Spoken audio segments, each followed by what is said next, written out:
महाराज जी के श्री मुख से वचन।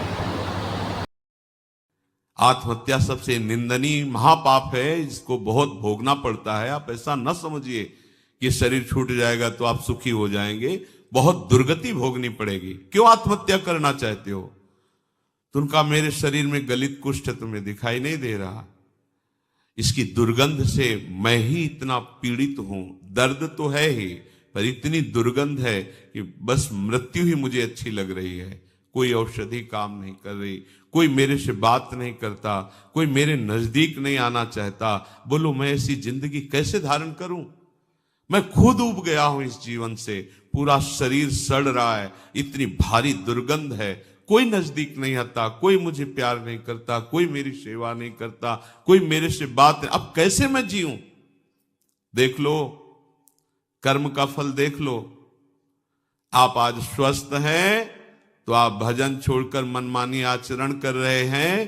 कल जब ऐसे कर्म फल की स्थिति आएगी जो आप कर्म किए हैं कि आपसे कोई बात भी नहीं करेगा, आपके पास भी नहीं कोई बैठेगा, आप खुद जीना नहीं चाहेंगे, वो कर्म आपको इतना दंड देगा।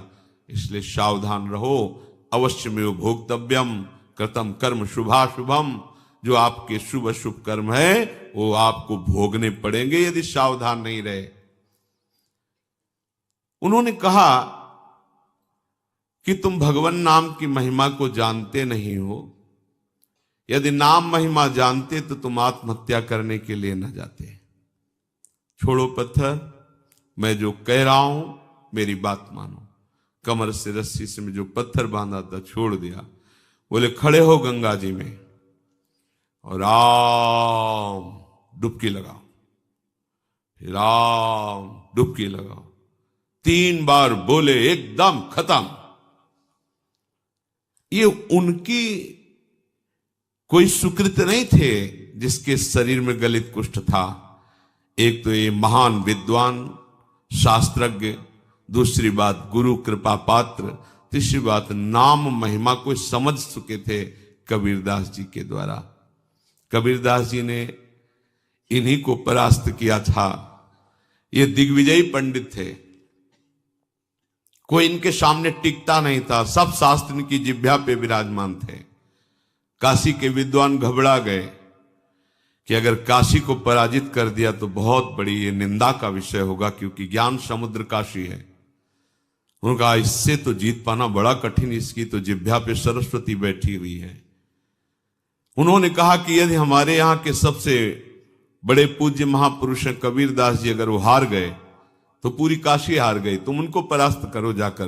यहाँ किस किस से आप विद्वता पूर्वक वाक युद्ध करेंगे? एक से एक विद्वान है, सालों लग जाएगा। हम सब सहमति देते हैं कि आप कबीरदास जी को परास्त कर दे, मानो वाराणसी परास्त हो गई। ठीक है, कबीरदास जी के पास गए। उन्होंने कहा शास्त्रार्थ करना चाहते हैं। हमें शास्त्र कहां आता है? कबीरदास बोले पराजय लिख दो, इसमें दस्तखत कर दो, वहां करवा लो जहां दस्तखत। बोले काशी के विद्वानों ने कहा है कि आपकी पराजय पूरी काशी की पराजय। तो बोले फिर रुक जाओ, हम तुमसे प्रश्न करते हैं कि पढ़ के समझे हो या समझ के पढ़े हो? अब जो हरि के चरणारविंद के प्रेम में डूबा हुआ है उसकी वाणी सरस्वती भी नहीं समझ सकती। पहली बार उसकी बातें ही समझ में नहीं आई कि बाबा प्रश्न क्या कर रहे हैं। फिर हाथ जोड़ा, कहा महाराज एक बार फिर प्रश्न कीजिए। तो उन्होंने कहा पढ़ के समझे हो कि समझ के पढ़े हो? जैसे कोई किसी को स्तंभित कर दे मंत्र के द्वारा, बुद्धि काम नहीं कर रही, पूरी सभा लगी हुई है कौतूहल देखने के लिए। अब वो ये शास्त्र खोले, वो शास्त्र खोले, कुछ कहा महाराज हमारे तो प्रश्न ही की धरा समझ में नहीं आ रही। बोले तो उत्तर क्या दोगे? शास्त्रार्थ क्या करोगे?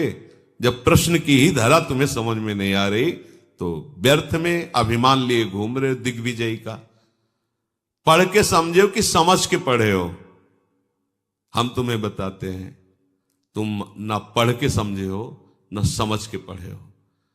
अगर समझ के पढ़े होते तो सब शास्त्रों का सार है, भगवान की नाम में प्रेम, भगवान के चरणों की भक्ति। अगर पढ़ के समझे होते तो अब तक समझ गए होते कि सबका शास्त्रों का सार क्या है, तुम समझ ही नहीं पाए। उन्होंने उसी समय सब गंगा जी में शास्त्र प्रवाहित कर दिए और श्री चरणों का कबीरदास जी के आश्रय ले लिया, शिष्य बन गए और नाम जप करने लगे। उनकी ये निष्ठा कि 3 बार नाम, ये उनकी निष्ठा, उससे उनका गलित कुष्ठ चला गया। अब ये बड़े आनंदित होकर कबीरदास जी के पास पहुंचे और कहा, भगवान, एक गलित कुष्ठ शरीर वाला आत्महत्या करने जा रहा था, तो आपकी कृपा से, नाम महाराज के प्रभाव से 3 बार नाम बुलवाने पर वो गंगा में डुबकी लगाते ही पवित्र शरीर और निरोग शरीर हो गया उसका, और बहुत प्रसन्न हो गया। और उसको भी हमने कहा नाम जप करो। कबीरदास जी ने कहा, तुमने नाम की महिमा जानी? अरे ये केवल नामाभास से ठीक हो सकता था, तुमने 3 बार बुलवाया है।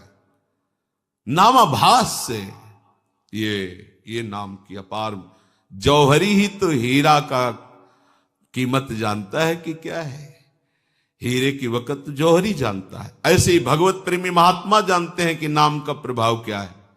हम आप सब तो ऐसे ही राम कृष्ण हरि, पर ऐसे ही बोलो तो भी मंगल हो जाएगा, पर महिमा इतनी अगाध है, कह रहे अथई कांतिक भावे नोपासितम नाम भोगय के विनाशिम अपि प्रारब्धम।